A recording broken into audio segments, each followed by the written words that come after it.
Apocalipse, capítulo 7, do verso 9 ao 17. Diz assim a palavra do nosso Deus: Depois destas coisas, vi e eis grande multidão que ninguém podia enumerar, de todas as nações, tribos, povos e línguas, em pé diante do trono e diante do Cordeiro, vestidos de vestiduras brancas com palmas nas mãos, e clamavam em grande voz, dizendo: Ao nosso Deus que se assenta no trono e ao Cordeiro pertence a salvação. Todos os anjos estavam de pé, rodeando o trono, os anciãos e os 4 seres viventes, e ante o trono se prostraram sobre os rostos e adoraram a Deus, dizendo: Amém. O louvor e a glória e a sabedoria e as ações de graças e a honra e o poder e a força sejam ao nosso Deus pelos séculos dos séculos. Amém. Um dos anciãos tomou a palavra, dizendo: Estes que se vestem de vestiduras brancas, quem são e de onde vieram? Respondi-lhe: Meu Senhor, tu o sabes. Então ele me disse: São estes os que vêm da grande tribulação. Lavaram as suas vestiduras e as alvejaram no sangue do Cordeiro. Razão porque se acham diante do trono de Deus e os servem de dia e de noite no seu santuário. E aquele que se assenta no trono estenderá sobre eles o seu tabernáculo. Jamais terão fome, nunca mais terão sede. Não cairá sobre eles o sol, nem ardor algum. Pois o Cordeiro que se encontra no meio do trono os apacentará e os guiará para as fontes da água da vida. E Deus lhes enxugará dos olhos toda lágrima. Amém. Vamos orar. Bendito Deus e eterno Pai, nos colocamos diante de Ti mais uma vez e clamamos para que o Senhor nos fale através da Tua palavra. Nesse domingo tão especial, quando celebramos a ressurreição do nosso Senhor Jesus Cristo, nós queremos ser apacentados pelo Senhor. Por isso, Deus, fale ao nosso coração no nome de Jesus. Amém e amém. Nos momentos de adversidade, nós somos sempre convidados a olhar para frente. O cristão, mais do que qualquer outro, ele é chamado, ele é convocado para olhar para o futuro, porque o futuro de todo aquele que crê no nome do Senhor Jesus Cristo é um futuro marcado pela vitória. Quando nós celebramos a Páscoa, na sexta-feira, temos ali o momento da crucificação, o momento de dor. O sábado, temos um tempo de desamparo, mas a grande expectativa de todos que celebram a Páscoa é chegar no domingo, porque o domingo trata de vida, o domingo trata de ressurreição, de esperança. Quando nós olhamos para a Bíblia, para a palavra de Deus, nós percebemos esse movimento várias vezes acontecendo. O povo de Deus está ali preso no Egito, está vivendo como escravo. Deus ouve o clamor do povo, um momento de desespero, um momento de tristeza, mas quando Deus intervém através da libertação, nós temos ali o povo sendo retomado pela alegria. O povo no deserto caminha por 40 anos, momento de dificuldade, de provação, mas quando eles chegam na terra prometida, eles têm um momento de alegria. Israel viveu esses altos e baixos da jornada muitas vezes. Quando se afastava de Deus, vinha a mão do Senhor pesando sobre a nação, mas quando eles se arrependiam e se aproximavam do Senhor, eles viviam um momento de celebração na presença de Deus. E quando nós olhamos para os nossos dias, não é diferente. Nós temos momentos que o nosso coração fica apreensivo, às vezes ficamos preocupados, até podemos chegar a questionar a própria fé. Será que realmente as coisas caminham nessa direção? E o que nós aprendemos através do livro de Apocalipse é que nós somos convidados por Jesus Cristo a olhar sempre para frente, sempre para o futuro. Esse é o convite de Jesus no livro de Apocalipse, e ele usa João para falar sobre isso. João, discípulo amado, já está aqui no auge dos seus 95, 96 anos, na ilha de Patmos, vivendo um momento ali onde o próprio Deus o colocou naquelas condições para que ele experimentasse, para que ele tivesse uma visão maravilhosa a respeito do futuro. João está escrevendo para as igrejas da Ásia Menor, igrejas que também sofriam um tempo difícil de perseguição, mas você tem uma igreja que é convidada pelo apóstolo João, através da mensagem de Cristo nesse livro, a olhar para frente. Estamos inseridos também numa pandemia, um momento difícil, mas nós somos convidados agora, nessa Páscoa, a olharmos para frente. O propósito do livro de Apocalipse é trazer consolo, é trazer direcionamento, encorajamento para uma igreja que é militante. Nós estamos em luta, nós vivemos num mundo ainda que conspira contra o povo de Deus. Nós ainda estamos inseridos num contexto onde nós precisamos lidar com o mal, precisamos lidar com o sofrimento. E nós entendemos, à luz de Apocalipse, que o sofrimento, que o mal, que as adversidades, elas têm por detrás, nos bastidores, toda uma realidade espiritual. Apocalipse vai mostrar que tem anjos, também tem demônios, tem dragões, tem serpentes, tem besta, ou seja, tudo o que acontece nessa terra, existe um movimento espiritual sobre a nossa realidade, que muitas vezes nós não temos condições de acessar, mas ele é real, e Apocalipse vai nos mostrar isso. Mas diante dessa realidade espiritual, esse livro nos convida a olhar sempre para frente, e quando nós olhamos para frente, nós precisamos encher os nossos corações de esperança. O capítulo 7 vai começar falando que haviam 4 anjos, cada um numa extremidade da terra, um anjo no norte, o outro no sul, um no leste, o outro no oeste. Esses anjos estavam segurando ventos, esses ventos simbolizavam sofrimento, lamento, juízo de Deus sobre a terra, e esses anjos estão ali prontos para começar a agir, para derramar o juízo de Deus sobre os homens, e de repente, diz o capítulo 7, que surge um 5º anjo, e esse 5º anjo, ele clama para os demais, dizendo, parem, não é hora ainda de vocês agirem, esperem um tempo. E o anjo que surge no versículo 2 do capítulo 7, diz que é necessário que os servos de Deus sejam selados pelo Deus vivo. Quando nós olhamos Paulo aos Efésios, ele vai falar que o selo que sela os cristãos é o selo do Espírito Santo. Nós somos selados para o dia da redenção. E esse anjo, então, ele grita alto, ele clama, dizendo para que aqueles demais anjos que iriam derramar o juízo do Senhor, esperem, para que o Senhor possa selar os seus servos. Não danifiquem a terra, diz o versículo 3 do capítulo 7, pois é necessário selar os servos de Deus. E aí o texto vai falar que esses servos, eles contabilizam 144 mil. Esse número não é literal, é um número simbólico.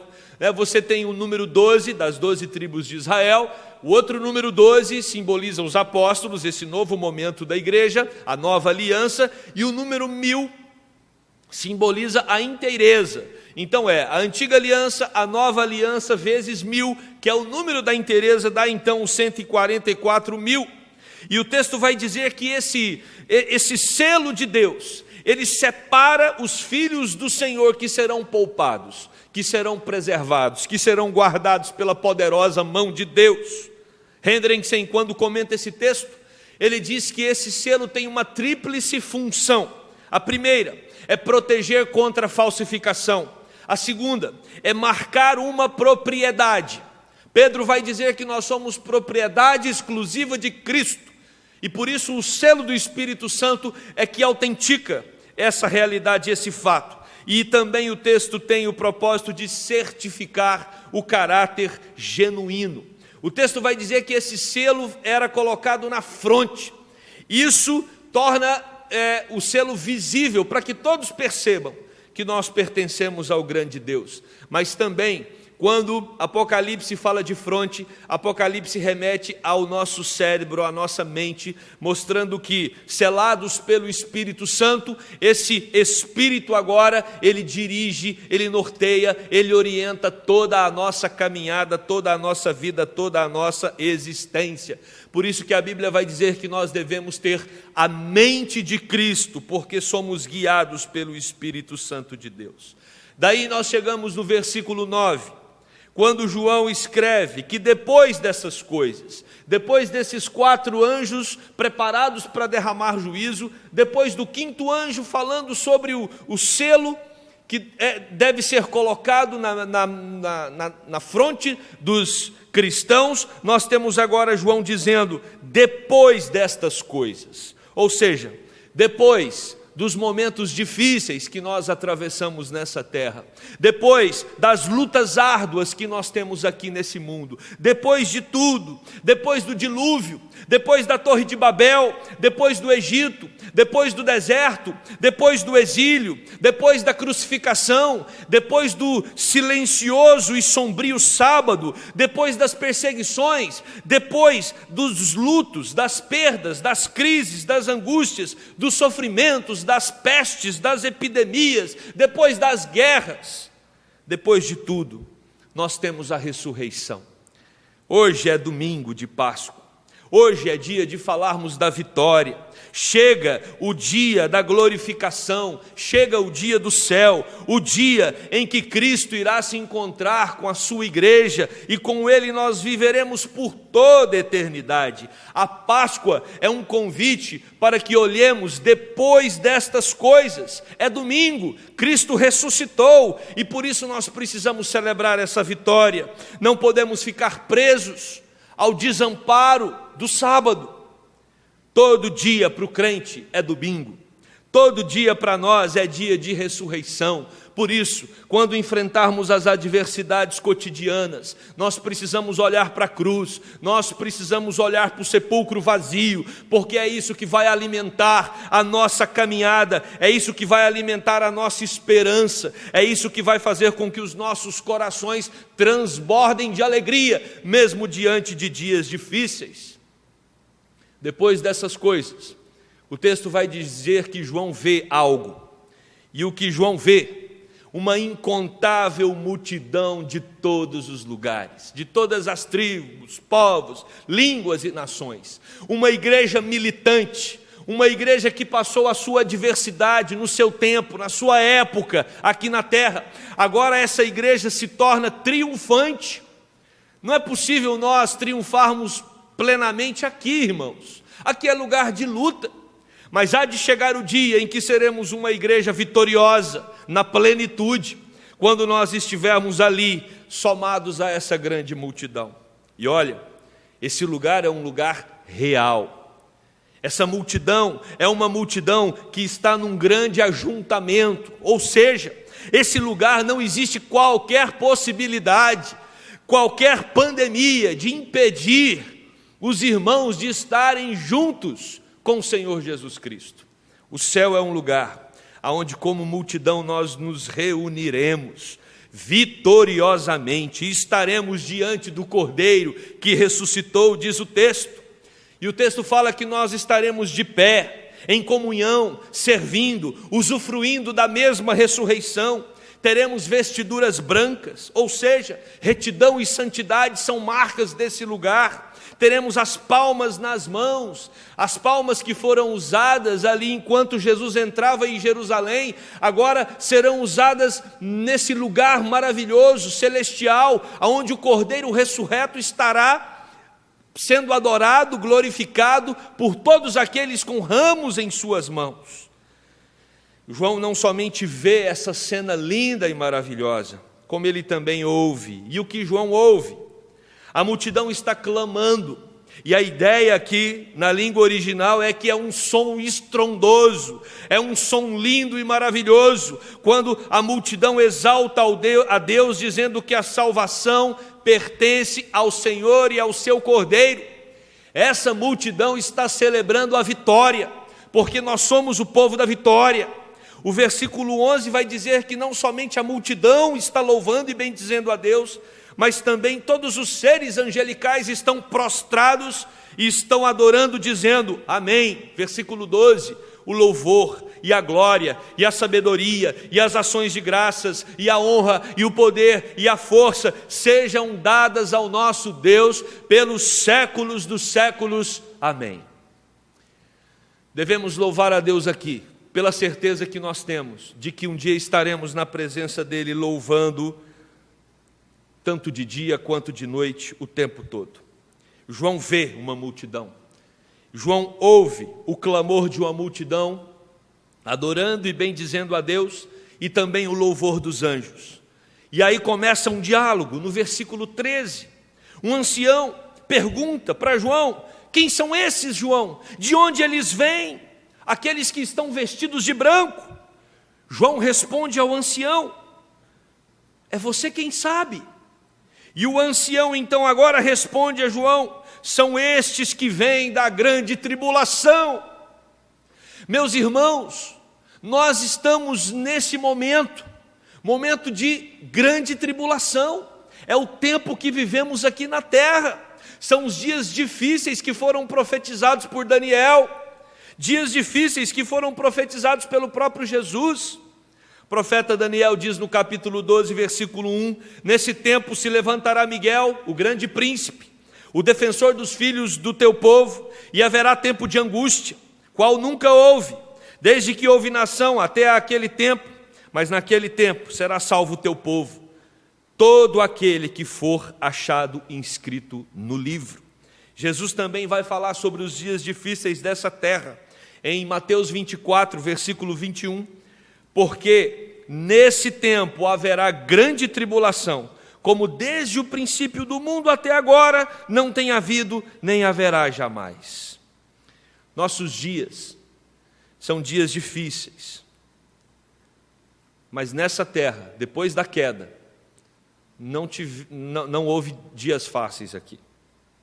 Não houveram dias fáceis. E Jesus Cristo deixa isso muito claro para a igreja que vive no século 21. Mas nós estamos atravessando esses dias. O versículo 14 vai dizer que lavaram as suas vestiduras e alvejaram no sangue do Cordeiro. Ou seja, sairemos desse mundo caído, sairemos desse mundo perdido, desse mundo tomado pelo pecado, desse mundo amaldiçoado, e viveremos num lugar com as nossas vestiduras brancas, lavadas pelo sangue de Jesus Cristo. E o versículo 15 nos diz que eles servem diante do trono dia e noite, e o Senhor os cobre com o seu tabernáculo. A ideia aqui é que o Senhor cobre todos esses que estão lá nos céus, essa grande multidão, com a sua tenda. Como Salmos diz, e nós já tratamos desse texto no domingo passado, o Senhor os cobre com as suas asas. Nós viveremos debaixo do tabernáculo de Deus, nós viveremos debaixo da tenda de Deus, nós viveremos debaixo das asas de Deus por toda a eternidade. E olha o que mais o texto diz, versículo 16, que aqueles que estão guardados no tabernáculo de Deus jamais terão fome, jamais terão sede, jamais terão calor. E o versículo 17 diz que o Cordeiro habita no meio deles.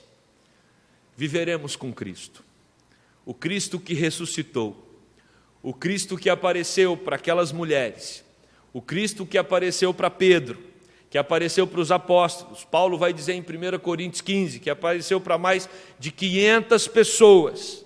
Esse Cristo que ressuscitou dentre os mortos está assentado no trono, nos aguardando para o grande dia em que Ele vai nos buscar.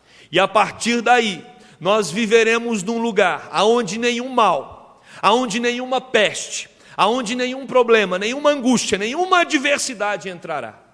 Porque ali nós viveremos juntamente com aquele que mata por completa a nossa sede, porque Ele é a nossa água viva, e ali nós seremos alimentados por Ele mesmo. E o texto termina dizendo: e Deus lhes enxugará dos olhos toda lágrima, toda lágrima. Esse texto faz referência ao livro do profeta Isaías, capítulo 25, verso 8. Tragará a morte para sempre, eliminará a morte para sempre, e assim enxugará o Senhor Deus as suas lágrimas. Eu quero concluir esse sermão, nesse domingo de Páscoa, dizendo para você que os nossos dias aqui podem ser difíceis como numa batalha. Nós somos uma igreja militante, mas também somos uma igreja que tem a expectativa do triunfo, da vitória, porque Cristo ressuscitou e por causa da sua ressurreição, Ele pode nos garantir essa vitória. Olhe para frente, olhe além destas coisas, medite na palavra do Senhor, perceba as promessas que ela tem para você. Com certeza, à medida que nós olhamos para aquilo que nos aguarda, nós seremos renovados pela força do Senhor, para enfrentarmos a adversidade do dia a dia. Que o Espírito Santo de Deus, que nos cela, que nos informa que somos propriedade de Deus, que nos consola, que nos sustenta, esteja nos orientando durante esses dias, esteja conosco até a grande volta do nosso Senhor Jesus Cristo. Amém, e que Deus nos abençoe. Vamos orar. Pai querido, obrigado porque é o Senhor quem nos protege. Obrigado porque assim como o Senhor poupou o seu povo no Egito com o sangue do Cordeiro nos umbrais das portas, aqui em Apocalipse a gente percebe que o Senhor poupa os teus filhos de sofrimento, de juízo, de lamento, porque o anjo do Senhor informa que existe na terra aqueles que foram selados pelo Espírito Santo. Obrigado por esse selo, Deus, que garante que somos propriedades do Senhor, que garante que somos cuidados pelo Senhor, que garante o consolo do Senhor. Obrigado, Deus, porque esse selo do Espírito garante para nós a vida eterna. Obrigado porque nós estamos incluídos nessa multidão, Deus, que te louva e te bendiz dia e noite. Ó Deus, que nós possamos nos alimentar dessa viva esperança que nos foi concedida por meio da morte e da ressurreição de Jesus Cristo. Que sejamos, Deus, a cada dia mais aquecidos pela certeza da vitória que só Cristo pode nos dar. Essa é a oração de um povo que está em meio a lutas, Deus. Essa é a oração de um povo que enfrenta adversidades nessa terra, mas é um povo que tem a certeza da vitória que nos foi concedida por meio do teu Filho, no nome de quem nós oramos. Amém.